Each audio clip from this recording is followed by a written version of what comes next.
Greetings and welcome to this quick and easy tutorial. Today, I'll show you how to change the primary button on your mouse in Windows 10. Whether you're left-handed or simply prefer a different setup, switching your primary mouse button is simple and fast. Let's get started right away. First, right-click on the Windows Start button. From the menu that appears, select Settings. In the Settings window, click on Devices. On the left sidebar, choose Mouse.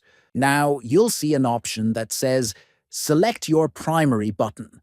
Finally, click the drop-down and choose either left or right based on your preference.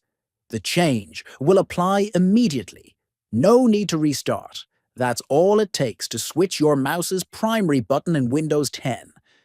If this guide helped you, consider subscribing and watching more tutorials for simple tech solutions every day.